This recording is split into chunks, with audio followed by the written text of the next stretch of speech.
Presented by Saran films ही। जी हाँ मतदाता साथियों, भाई बहनों, आपके क्षेत्र के सुयोग, कर्मठ और जुझारू उम्मीदवार मीना देवी, जी हाँ मेरे भाइयों, मीना देवी को वार्ड सदस्य बनाए और सेवा का मौका दे।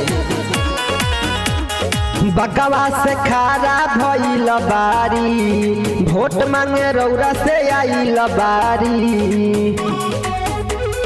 ए चाचा सुनो ना, बकवा से खारा भइल बारी, वोट मांगे रौरा से आइल बारी। 10 नंबर वार्डवा के भगिया जगावे के बा।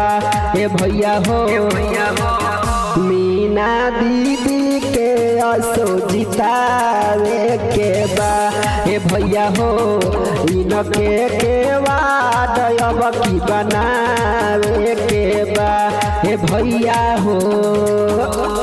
जी हाँ मेरे भाइयों एवं बहनों, आपके ही क्षेत्र के कर्मठ उम्मीदवार मीना देवी इस बार वार्ड सदस्य से खड़े हैं। सुपुत्र श्री कमलेश राम जी रौर लोगन के हक खातिर जाई हैं। तनिको न सोची है भलाई ला बलि चढ़ जाई हैं। रौर लोगन के हक खातिर जाई हैं। तनिको न सोची है भलाई ला बलि चढ़ जाई है। अपन वोट दिए के इन कर हौसला बढ़ावे के बा। ए भैया हो मीना दीदी के असो जितावे के बा। ए भैया हो इनके के वार्ड अपन बनावे के बा। ए भैया हो इस बार किसी से नहीं डराना है, नहीं घबराना है और मीना देवी को वार्ड सदस्य बनाना है।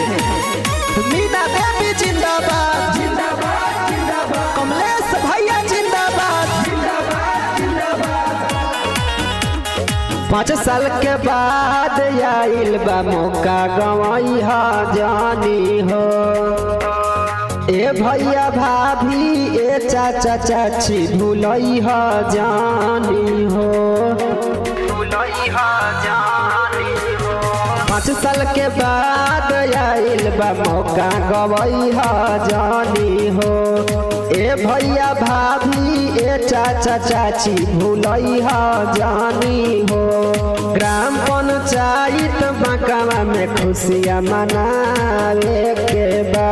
ए भैया हो मीना दीदी के असो जितावे के बा। ए भैया हो इनके के वार्ड अब की बनावे के बा।